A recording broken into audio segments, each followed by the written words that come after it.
A la hora de evaluar la situación de las mujeres en nuestro país, el feminismo hegemónico suele centrarse en sobredimensionar aquellos aspectos en los que, por diversas razones, la mujer promedio está peor que el hombre promedio, ocultando la mejoría que durante los últimos años, las últimas décadas, se ha producido en estos indicadores y ocultando también otros aspectos en los que el hombre promedio está apreciablemente peor que la mujer promedio. Se trata de una trampa, de una argucia argumentativa para generar un sesgo de negatividad en torno a la situación de las mujeres dentro de nuestras sociedades. Por eso, al mismo tiempo que escuchamos desde todos los medios de comunicación el discurso de este feminismo hegemónico que no busca la igualdad jurídica ante la ley de hombres y mujeres, sino que busca la acción positiva, la acción intervencionista del Estado para que rediseñe de manera coactiva las estructuras de la sociedad, al mismo tiempo, ya digo, que escuchamos este discurso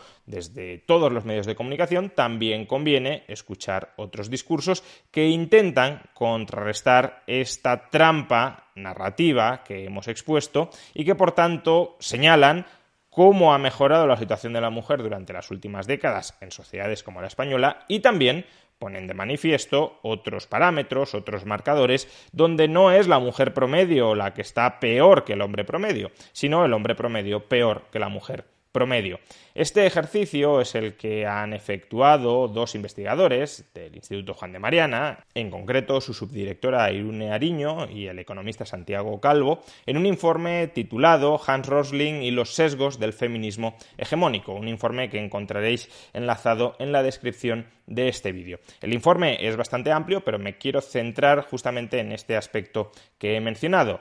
Aquellos indicadores en los que la mujer promedio sigue estando peor, sí, que el hombre promedio, pero que han mejorado muy notablemente en las últimas décadas, y aquellos indicadores donde quien está peor es el hombre promedio y no la mujer promedio, y de los cuales el feminismo hegemónico se suele olvidar, como si los problemas que afectaran estructuralmente a los hombres no fueran relevantes. Bueno, empecemos con la primera categoría. Indicadores donde la mujer promedio está o ha estado peor que el hombre promedio durante mucho tiempo, pero que han mejorado de manera sustancial. El primero de ellos, por ejemplo, es el porcentaje del alumnado universitario que son mujeres. Como podemos observar en este gráfico extraído del informe, sí, en los años 60, en los años 70, incluso a principios de los 80, era cierto que la mayoría de estudiantes universitarios eran hombres, incluso en los 60 y los 70 por una amplia mayoría. En los 60 apenas el 20% de las mujeres eran universitarias. Y esto sí era claramente una anormalidad, porque si la población está más o menos dividida al 50%, no parece haber explicaciones muy razonables para que solo el 20% de las mujeres se lancen a una carrera universitaria. Sin embargo, a día de hoy, ya no es que la mujer esté ligeramente peor que el hombre promedio en este indicador, sino que aproximadamente el 55% de los estudiantes universitarios ya son mujeres. Por tanto, si hubiese algún tipo de perjudicado estructural ahora mismo en el acceso a la universidad, serían más bien los hombres, no las mujeres. Un segundo indicador donde la mujer promedio sigue estando peor que los hombres, que el hombre promedio, es verdad, es la famosa brecha salarial.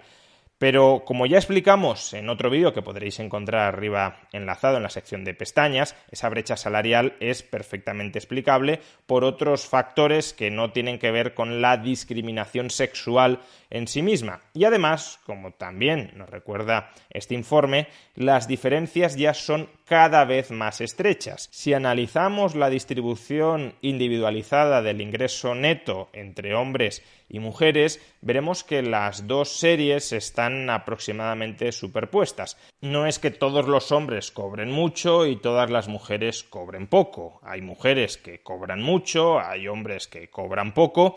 y la cuestión es que en términos promedios sí es verdad que todavía los hombres, por razones que ya expusimos en el vídeo que podréis consultar arriba a la derecha en la sección de pestañas, sí es verdad que los hombres siguen cobrando más que las mujeres, pero no es cierto que sean dos compartimentos absolutamente separados mercados absolutamente distanciados, sino que hay diferencias entre grupos y también diferencias dentro de cada grupo. Hay mujeres, como he dicho, que cobran muchísimo más que otras mujeres y hay mujeres que cobran muchísimo más que la inmensa mayoría de hombres. Y por último, otro indicador muy vinculado con el salarial, donde la mujer promedio todavía sigue estando peor que el hombre promedio, pero que ha experimentado una mejora muy sustancial durante los últimos años, es en todo lo relativo al acceso al mercado laboral. Como podemos observar en el siguiente gráfico, la tasa de actividad durante los últimos 50 años de las mujeres se ha incrementado desde el 30%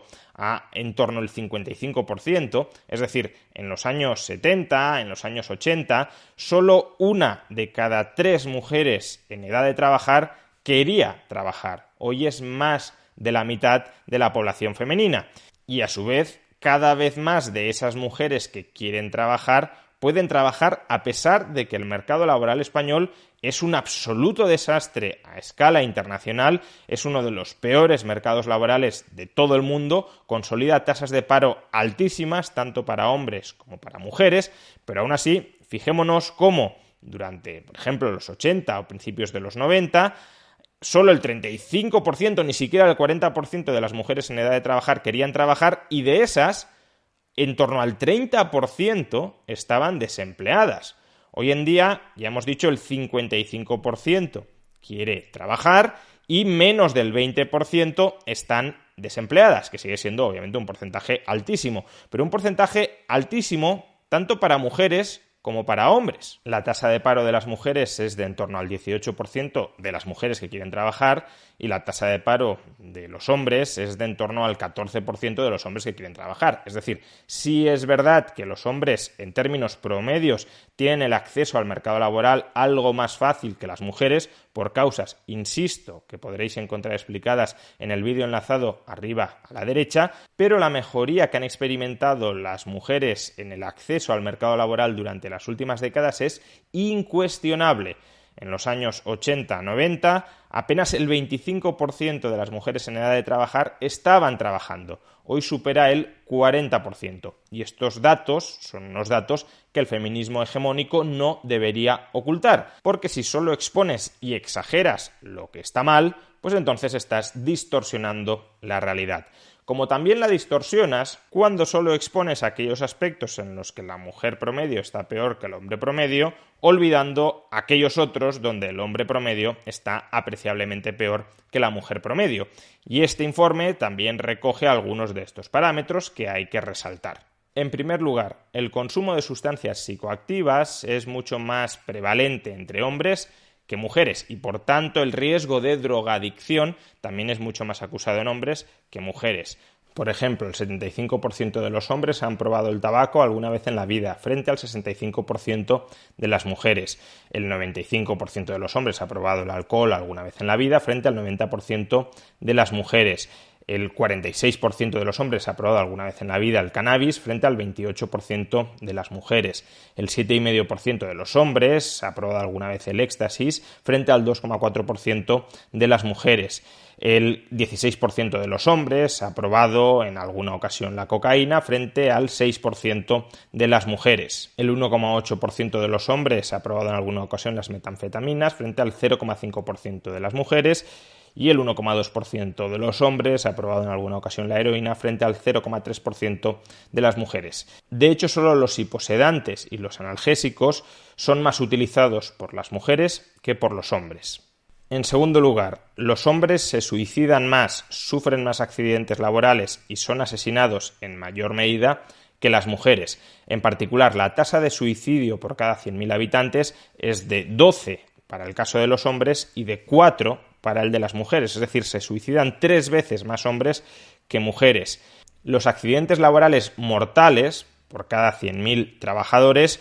son de 5,2 en el caso de los hombres y de 0,4, es decir, menos de una décima parte entre las mujeres. Y por último, en el periodo 2010-2012 hubo 406 hombres asesinados, normalmente por otros hombres, frente a 254 mujeres. Por tanto, en estos 3 marcadores claramente está peor el hombre, en términos promedios, que la mujer. Y claro, si combinamos una mayor drogadicción con una mayor tasa de suicidio, con más accidentes laborales, con más homicidios, y además le añadimos factores biológicos que son muy determinantes en este caso, por último, también podemos observar cómo la esperanza de vida de las mujeres, y esto ya desde hace 50 años, es decir, no es una novedad reciente, la esperanza de vida de las mujeres es sustancialmente, apreciablemente más alta que la de los hombres. Las mujeres viven más años que los hombres, tanto por factores biológicos como por estos otros factores que hemos mencionado, tasa de suicidio, tasa de accidentes mortales, tasa de asesinatos,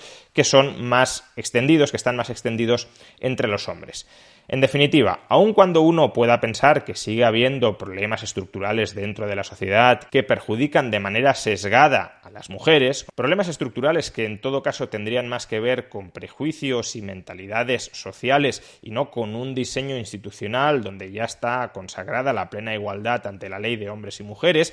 y que de hecho si hay algún tipo de discriminación frente a la ley es de las mujeres por encima de los hombres en algunos aspectos de discriminación positiva, ya digo, consagrados en la ley, aun cuando uno pueda pensar que socialmente todavía hay algunos retos que resolver y algunas mentalidades que rectificar, idealmente no desde el poder político, sino en todo caso desde la persuasión social, lo que no debería hacer en absoluto para reforzar, para validar, para resaltar, para exagerar su discurso, es ocultar todo cuanto han mejorado en términos promedios las mujeres durante los últimos 50 años, así como también aquellos otros problemas quizás sociales que pueden estar perjudicando sistemáticamente al hombre frente a la mujer. Pero este discurso, que sería un discurso razonable, un discurso digno de escuchar, un discurso que no pretende victimizar sistemáticamente a una parte, a un grupo de la sociedad frente al otro,